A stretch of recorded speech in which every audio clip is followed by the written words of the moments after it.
ഈ ഇവിടെ ചുറ്റുവട്ടത്തുള്ള നാട്ടുകാരും ഒക്കെ നടന്നു പോകാനൊക്കെ ഉപയോഗിക്കുന്ന ഒരു വഴിയാണ്. അത് ഇത്ര പെട്ടെന്ന് അടയ്ക്കാന്ന് വെച്ചാല് ബുദ്ധിമുട്ടുള്ളതാണ്. അത് ഒഴിവാക്കി തരണം അല്ലേ? മലപ്പുറം പട്ടിക്കാട് ചുങ്കം കാഞ്ഞിരമുക്ക് എന്ന പ്രദേശത്ത് നൂറ്റാണ്ടുകളായി ആളുകൾ ഉപയോഗിച്ചിരുന്ന ഒരു വഴി അതിപ്പോൾ റെയിൽവേ അടച്ചിരിക്കുകയാണ്. ഇതുപോലെ നമുക്ക് ദൃശ്യങ്ങളിൽ കാണുന്ന പോലെ ഇങ്ങനെ കമ്പിവേലി വെച്ചുകൊണ്ട് അടച്ചിരിക്കുന്ന ഒരു സാഹചര്യമാണ്. ഇതോടുകൂടി ഈ വഴി ഉപയോഗിച്ചിരുന്ന നൂറുകണക്കിന് ആളുകൾ ഇപ്പോൾ പ്രതിസന്ധിയിലായിരിക്കുകയാണ്. ഈ പ്രദേശത്തെ വീട്ടുകാർ, അതോടൊപ്പം തന്നെ അപ്പുറത്ത് സ്കൂളും കോളേജും അതോടൊപ്പം തന്നെ ആശുപത്രി ഉൾപ്പെടെയുള്ള ഒരു പ്രദേശമാണ്.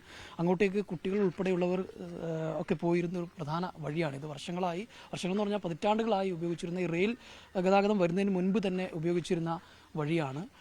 ഈ വഴിയിലൂടെ അങ്ങനെ അറിയുന്നവർ അങ്ങോട്ടേക്ക് കടന്നു പോയിരുന്നത്. എന്നാൽ ഇപ്പോൾ കഴിഞ്ഞ ഏതാനും ദിവസം മുൻപാണ് ഈ റെയിൽവേ ഈ വഴി ഈ രീതിയിൽ കമ്പിവേലി വെച്ചുകൊണ്ട് അടക്കുന്നൊരു സാഹചര്യം ഉണ്ടായത്. ഇതോടുകൂടി കുട്ടികൾ ഉൾപ്പെടെയുള്ളവർക്ക് പോകാൻ കഴിയാത്ത ഒരു അവസ്ഥയാണ് ഇപ്പോൾ ഉള്ളത്. അതിൻ്റെ പശ്ചാത്തലത്തിൽ ഇപ്പോൾ ആളുകളൊക്കെ വലിയ പ്രയാസം നേരിടുന്നൊരു സാഹചര്യമാണുള്ളത്. അപ്പം ഈ ആളുകൾ, പ്രദേശവാസികളായ ആളുകളൊക്കെ ഇപ്പം നമ്മളൊപ്പം ചേരുന്നു. ഇവിടുത്തെ വാർഡ് മെമ്പർ തന്നെ ചേരുന്നുണ്ട്. എന്നാണ് ഇതിങ്ങനെ റെയിൽവേ അടച്ചിട്ടുള്ളത്? ഇത് ഒരാഴ്ചയായിട്ട് ഇപ്പോൾ റെയിൽവേ അടച്ചിട്ടിരിക്കുകയാണ്. ഇത് ഈ വരുന്ന വഴി ഈ പ്രദേശത്തെ ഒരു അങ്ങാടിയായിട്ടുള്ള ചുങ്കം പട്ടണവുമായിട്ട് ബന്ധപ്പെടുത്തുന്ന റോഡാണ്. ഇവിടെ മുള്ളിയാകുറിശി, ചേരിയം, കൂട്ടിൽ തുടങ്ങിയിട്ടുള്ള ഭാഗങ്ങളിൽ നിന്നൊക്കെ വളരെ പുരാതന കാലം തൊട്ട് തന്നെ ഉപയോഗപ്പെടുത്തിയിരുന്നിട്ടുള്ള ഒരു വഴിയാണ്. മാത്രമല്ല ഇവിടെ ലോകോത്തര നിലവാരത്തിലുള്ള 2 വിദ്യാഭ്യാസ സ്ഥാപനങ്ങൾ നിലനിൽക്കുന്നു. അതുപോലെ അടിസ്ഥാന വിദ്യാഭ്യാസമായിട്ടുള്ള സ്കൂളുകൾ, അംഗൻവാടികൾക്കൊക്കെ തന്നെ ഈ പ്രദേശത്തുള്ള ആളുകൾക്ക് റെയിൽ മുറിച്ച് കടന്നുകൊണ്ട് ഈ ഭാഗത്തേക്ക് പോകേണ്ടതുണ്ട്. പണ്ട് തൊട്ടേ ഉപയോഗപ്പെടുത്തുന്ന ബ്രിട്ടീഷുകാരുടെ ഭരണകാലം തൊട്ട് എന്നാണോ ഈ റെയിൽവേ വരുന്നത് അന്ന് തൊട്ട് അതിന് മുന്നേ തൊട്ടേയുള്ള ഒരു വഴിയാണിത്. അപ്പോൾ ഈ വഴി ഇങ്ങനെ ബ്ലോക്ക് ചെയ്തപ്പോൾ സാധാരണക്കാരായിട്ടുള്ള ആളുകൾക്ക് വളരെയേറെ മാനസികമായ പ്രയാസം അനുഭവപ്പെടുകയും അവർ നിരന്തരം ഇത് ഫോട്ടോ എടുത്തിട്ടും മെമ്പറെ നമ്മൾ ഇതിനെന്ത് ചെയ്യണം എന്നത് ചോദിച്ചുകൊണ്ടും അന്വേഷിച്ചുകൊണ്ടും ഇരിക്കുകയാണ്. ഞങ്ങൾക്കിതിൽ ആവശ്യപ്പെടാനുള്ളത് വഴി എന്ന് വെച്ചാൽ ഞങ്ങൾക്ക് ഇവിടെ ഒരു അണ്ടർപാസ് സൗകര്യം ഉപയോഗിക്കാൻ വേണ്ടി തരികയാണെങ്കിൽ വളരെയധികം ഈ പ്രദേശത്തുള്ള ആളുകൾക്ക് അത് ഉപകാരപ്പെടും എന്നുള്ളതാണ് ഈ സന്ദർഭത്തിൽ പറയാനുള്ളത്. ഞങ്ങൾക്ക് അറിയാം, ഈ അണ്ടർപാസ് ഒരു റെയിൽവേ അനുവദിക്കണമെങ്കിൽ ഭീമമായൊരു സെക്യൂരിറ്റി ഫീസ് അവിടെ അടക്കേണ്ടതായിട്ടുണ്ട്. നിങ്ങൾക്കറിയാം, കൂടിയിട്ടുള്ള ആളുകൾ, അബാല വൃദ്ധജനങ്ങളടക്കം എല്ലാവരും വളരെ സാധാരണക്കാരായിട്ടുള്ള ആളുകളാണ്. അപ്പോൾ ഇതിനെ ഒരു ഫണ്ട് അനുവദിക്കുന്നതിന് ഞങ്ങളുടെ MP ആയിട്ടുള്ള ET മുഹമ്മദ് ബഷീർ സാഹിബിനോടും അതുപോലെ തന്നെ ഞങ്ങളുടെ സ്ഥലം MLA യോടും ഈ സന്ദർഭത്തിൽ അതിൻ്റെ ഒരു ആവശ്യം കൂടി അറിയിക്കുകയാണ്. ഞങ്ങൾക്ക് ഇതിന് ഫണ്ട് റേസ് ചെയ്ത് വരാൻ ഞങ്ങളിൽ നിന്ന് മാത്രം ഉദ്ദേശിച്ചാൽ സാധിക്കുന്ന ഒരു കാര്യമല്ല. അപ്പോൾ അതിൻ്റെ ഫണ്ട് റേസ് ചെയ്യാനും റെയിൽവേ ഇങ്ങനെ ഒരു അണ്ടർപാസ് അനുവദിച്ച് തരണമെന്നും കൂടി ഈ സന്ദർഭത്തിൽ ഞങ്ങൾ വളരെ വിനയപൂർവ്വം ആവശ്യപ്പെടുകയാണ്. ഞങ്ങൾക്കിത് വളരെ നിർബന്ധമായിട്ടുള്ള ഒരു സംഗതിയാണ്, ആവശ്യമല്ല അത്യാവശ്യമാണ്.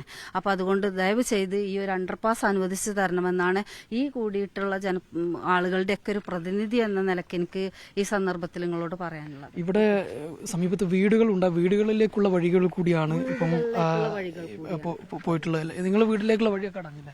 എന്റെ വീട്ടിലേക്കുള്ള വഴി അടഞ്ഞേക്കും. ഞങ്ങളൊരു പെരിന്തൽമണ്ണ ടൗണിൽ പോയി തിരിച്ചു വരുമ്പോൾ ഈ ഗേറ്റാണ് കണ്ടത്, ഈ അടഞ്ഞ ഗേറ്റാണ് കണ്ടത്. സത്യത്തിൽ മാനസികമായിട്ട് വളരെ വിഷമമുണ്ടായി. ഇതിന്റെ നെഞ്ചിലൂടെ ഈ ഇത് അടച്ചൊരു അനുഭവം എനിക്ക് തോന്നി. എന്ന് പറഞ്ഞാൽ എന്റെ വീട്ടിലേക്ക് പോകേണ്ട ഒരവസ്ഥ വളരെ പ്രയാസകരമായ അവസ്ഥയിലേക്ക് എത്തി. വാഹനങ്ങളൊന്നും വീട്ടിൽ കൊണ്ടുപോകാൻ പറ്റാത്ത, വാഹനങ്ങളൊന്നും കൊണ്ടുപോകാൻ പറ്റുന്ന നിലവിൽ ഞങ്ങൾ വരുമ്പോൾ ബൈക്ക് വീട്ടിൽ നിർത്തിയിട്ടിരിക്കുന്നു. അത് കൊണ്ടുപോകാൻ പോലും പറ്റാത്തൊരവസ്ഥയായി. പിന്നെ 2 ദിവസം കഴിഞ്ഞതിന് ശേഷം അപ്പുറത്തെ വീട്ടിലേക്ക് എടുത്തു നോക്കുകയാണ് ചെയ്തിട്ടുള്ളത്. അത്രയും വലിയൊരു പ്രതിസന്ധിയിലാണ് ഞങ്ങൾ നിൽക്കുന്നത്. ഏതെങ്കിലും അവസ്ഥയിൽ എങ്ങനെയെങ്കിലും ഞങ്ങൾക്ക് ഇവിടെ ഇത് തുറന്നു തരാൻ ഞങ്ങൾക്ക് നടക്കാനുള്ളൊരു പാത, റെയിൽ പാത ഉണ്ടാക്കി തരാൻ വേണ്ടി വളരെയധികം വിഷമത്തോടും അപേക്ഷിക്കുന്നു. ഈ ഒരു അണ്ടർപാസ് വേണമെന്നുള്ള നമ്മുടെ ആവശ്യം, ഇതുമായി ബന്ധപ്പെട്ട് ജനപ്രതിനിധികളൊക്കെ സമീപിച്ചിരുന്നു. ജനപ്രതിനിധികൾ നമ്മൾ ആദ്യമായിട്ട് കണ്ടിരുന്നു. അതുപോലെ തന്നെ ഒരു പെറ്റീഷൻ ഉണ്ടാക്കിയിട്ട് ഡിവിഷണൽ മാനേജറിൻ്റെ ഒരു കോപ്പി എഞ്ചിനീയർക്ക് അങ്ങാടിപ്പുറത്ത് കൊണ്ടുപോയി സമർപ്പിച്ചിട്ടുണ്ട്. അതേപോലത്തെ നമ്മൾ മുമ്പ് ഇതുമായി ബന്ധപ്പെട്ട കാര്യങ്ങൾ വേങ്ങൂര് അവിടെ പോയിട്ട് നമ്മളിത് പഠനം നടത്തിയിട്ടുണ്ട്. അപ്പോൾ ഇതിൻ്റെ വലിയൊരു നമ്മൾ ബഹുമാന്യനായ മെമ്പർ പറഞ്ഞ പോലെ വലിയൊരു ഡെപ്പോസിറ്റും വലിയൊരു ചെലവും ഇതിന് വരും. അപ്പോൾ അതൊക്കെ മുൻനിർത്തിക്കൊണ്ട് ഞങ്ങൾക്ക് സാധ്യമാവുന്ന രൂപത്തിൽ ഈ ബ്ലോക്ക് നീക്കിക്കൊണ്ട് ഒരു അണ്ടർപാസ് ഇതിലൂടെ അനുവദിച്ചു തരാണെങ്കിൽ മുമ്പ് പറഞ്ഞതുപോലെ 2-3 മണ്ഡലങ്ങൾ തമ്മിൽ ബന്ധിപ്പിക്കുന്ന ഒരു പ്രദേശം കൂടിയാണ് ഈ ചുങ്കം ടൗൺ എന്ന് പറയുന്നത്. അതിലേക്ക് ആവശ്യമായ വഴി ഉണ്ടായി തന്നെ എന്നാണ് പറയാനുള്ളത്. ഈ, വർഷങ്ങളായിട്ട് ഉപയോഗിക്കുന്ന വഴിയാണ് ഇത്. സാധാരണക്കാർ ഈ റെയിൽ പാത തുടങ്ങിയത് മുതൽ ഉപയോഗിക്കുന്ന വഴിയാണ്. അപ്പോൾ റെയിൽവേ എന്ന് പറഞ്ഞാൽ സാധാരണ ജനങ്ങൾക്ക് യാത്രാ സൗകര്യം ഒരുക്കുന്ന ഒരു സംവിധാനം. ആ സംവിധാനത്തിന് വേണ്ടി ആളുകളുടെ വഴി തടയുന്ന ഒരവസ്ഥയാണ് ഇപ്പോൾ ഉണ്ടായിട്ടുള്ളത്. എത്രയോ വർഷങ്ങളായിട്ട് ജനങ്ങൾ ഉപയോഗിച്ചിരുന്ന, സാധാരണക്കാർ ഉപയോഗിച്ചിരുന്ന, അതായത് ടാക്സിയും മറ്റും ഉപയോഗിച്ച് എടുത്ത് വളഞ്ഞ വഴി കൂടെ പോകുന്നതിന് പകരം നടന്നു പോയിരുന്ന കർഷകരും അതുപോലെ വിദ്യാർത്ഥികളും അപാലവൃദ്ധം ജനങ്ങൾ ഉപയോഗിച്ചിരുന്ന ഒരു വഴിയാണ് ഇപ്പോൾ ഇതിൻ്റെ പേരിൽ തടയപ്പെട്ടിരിക്കുന്നത്. അതിലുള്ള ഒരു പ്രതിഷേധം കൂടി ഇവിടെ രേഖപ്പെടുത്തുകയാണ്. അതോടൊപ്പം 2-3 പഞ്ചായത്തുകളുടെ സംഗമ സ്ഥലമാണിത്. ഈ റെയിൽ അപ്പുറത്ത് കീഴാറ്റൂർ പഞ്ചായത്താണ്. കീഴാറ്റൂർ പഞ്ചായത്തിനെ പ്രതിനിധീകരിക്കുന്ന ഒരു അംഗമാണ് ഞാൻ. ആ നിലയ്ക്ക് കീഴാറ്റൂർ പഞ്ചായത്തിലെ ജനങ്ങളെ ഇവിടെ വഴി തടയുന്ന ഈ സമീപനം ഇത് റെയിൽവേ തിരുത്തണമെന്നാണ് ഞങ്ങൾക്ക് അഭ്യർത്ഥിക്കുന്നത്. അപ്പുറത്ത് എന്തൊക്കെയാണ് വിദ്യാഭ്യാസ എന്തൊക്കെ സ്ഥാപനങ്ങളാണ്? അവിടെ നേരത്തെ സൂചിപ്പിച്ചതുപോലെ അന്താരാഷ്ട്ര നിലവാരത്തിലുള്ള കോളേജുകളുണ്ട്, അതായത് യൂണിവേഴ്സിറ്റി ഉണ്ട്, അതുപോലെ ഹയർ സെക്കൻഡറി സ്കൂളുകൾ, UP സ്കൂളുകൾ, നഴ്സറി തലം മുതലുള്ള അതുപോലെ കോളേജ് തലം വരെയുള്ള വിദ്യാഭ്യാസ സ്ഥാപനങ്ങളിലെ വിദ്യാർത്ഥികൾ ഉപയോഗിക്കുന്ന ഒരു വഴിയാണ് ഇപ്പോൾ തടസ്സപ്പെട്ടത്. നിരവധി സ്ഥാപനങ്ങൾ, പീനാൻ പാലിറ്റി ഉൾപ്പെടെയുള്ള നിരവധി സ്ഥാപനങ്ങളുണ്ട്. ഈ കാണുന്ന കുട്ടികളൊക്കെ ഇതുവഴി തൊട്ടപ്പുറത്ത് സ്കൂളിലേക്ക് പോകുന്നത്. ഇപ്പം വഴി അടിച്ചുകൊണ്ട് ബുദ്ധിമുട്ടുണ്ടോ പോകാൻ? നല്ല ബുദ്ധിമുട്ടുണ്ട്. വർഷങ്ങളായി ഈ ഇവിടെ ചുറ്റുവട്ടത്തുള്ള നാട്ടുകാരും ഒക്കെ നടന്നു പോകാനൊക്കെ ഉപയോഗിക്കുന്ന ഒരു വഴിയാണ്. അത് ഇത്ര പെട്ടെന്ന് അടയ്ക്കാന്ന് വെച്ചാല് ഇവിടെ ബുദ്ധിമുട്ടുള്ളതാണ്. അത് ഒഴിവാക്കി തരണോ അല്ലേ? ഒഴിവാക്കി തരണം. ബുദ്ധിമുട്ടുണ്ടോ പോകാൻ? ബുദ്ധിമുട്ടുണ്ടല്ലേ? ഇത് ഒഴിവാക്കിയിട്ട് വേറെ അടിപ്പാത ഉണ്ടാക്കണം എന്നാണ് ആവശ്യം അല്ലേ? വേഗം സ്കൂളിലേക്ക് പോകാൻ. ഏതായാലും ഇത്തരത്തിലുള്ള ചെറിയ കുട്ടികൾ ഉൾപ്പെടെയുള്ളവർ, അതോടൊപ്പം തന്നെ ഈ പ്രദേശത്ത് നിരവധി വരുന്ന ആളുകൾ, തൊട്ടപ്പുറത്തുള്ള സ്ഥാപനങ്ങളിലേക്ക് മറ്റുമൊക്കെ നിരവധി ആളുകൾ പോകുന്ന ഒരു വഴിയാണിത്.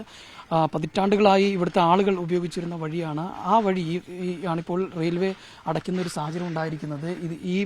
ഇതിലൂടെ വന്നു കഴിഞ്ഞാൽ ഇങ്ങനെ ഈ വഴി അപ്പുറത്തേക്ക് പോകാൻ കഴിയുന്ന ഒരു വഴിയാണ്. അത് വളരെ വേഗത്തിൽ ആളുകൾക്ക് അപ്പുറത്തേക്ക് എത്താൻ കഴിയുന്ന ഒരു വഴിയായിരുന്നു. പക്ഷേ അത് ഒരു സുപ്രഭാതത്തിൽ റെയിൽവേ വന്ന് അടയ്ക്കുന്ന ഒരു സാഹചര്യം ഉണ്ടായിരിക്കുന്നു. ഏതായാലും ഇതുവഴി ഒരു അടിപ്പാത നിർമ്മിക്കണം എന്നുള്ള ആവശ്യമാണ് ആളുകൾ പ്രധാനമായും മുന്നോട്ട് വയ്ക്കുന്നത്. ഈ പ്രദേശത്ത് മുഴുവൻ ആളുകളും, സ്ത്രീകളും കുട്ടികളും ഉൾപ്പെടെയുള്ള ആളുകൾ ഇപ്പം ഇവിടെ ഇതുമായി ബന്ധപ്പെട്ട് വന്നിട്ടുണ്ട്. അവർക്കൊരു പ്രതിഷേധമുണ്ട്. കാരണം സ്ഥിരമായി ഉപയോഗിച്ചിരുന്ന വഴി തടസ്സപ്പെടുത്തി ആണ് ഇപ്പോൾ ഈ ഒരു പാത അടച്ചിരിക്കുന്നത് എന്നുള്ളതാണ്. ഒരു അണ്ടർപാസേജ് അല്ലെങ്കിൽ അടിപ്പാത നിർമ്മിക്കണം എന്നുള്ള ആവശ്യമാണ് പ്രധാനമായും ഈ ആളുകൾ ഉന്നയിക്കുന്നത്. അതുമായി ബന്ധപ്പെട്ട് പണം കെട്ടിവെക്കാനുള്ള സാമ്പത്തിക ശേഷിയൊന്നും ഈ പ്രദേശത്തെ ആളുകൾക്കില്ല. അതുകൊണ്ട് തന്നെ ജനപ്രതിനിധികൾ ഇതിനകത്ത് ഇടപെടണം. ഈ MLA-മാരും MP-മാരും ഉൾപ്പെടെയുള്ളവർ ഇതിനകത്ത് ഇടപെട്ട് ഈ പ്രദേശത്ത് സാധാരണക്കാരായ ആളുകളുടെ അവകാശത്തിന് അല്ലെങ്കിൽ അവർക്ക് നടക്കാനുള്ള വഴിയൊരുക്കുന്നതിന് വേണ്ട നടപടികൾ സ്വീകരിക്കണം എന്നുള്ളൊരു ആവശ്യം തന്നെയാണ് ഈ കൂടിയിരിക്കുന്ന മൊത്തം ഈ പ്രദേശത്തെ മുഴുവൻ ആളുകളും ഇപ്പോൾ മുന്നോട്ട് വയ്ക്കുന്നത്. മലപ്പുറത്ത് നിന്ന് അൻറൂപിച്ചിക്കോടിനൊപ്പം ജംഷീർ കൊടുൻ, മീഡിയ 1.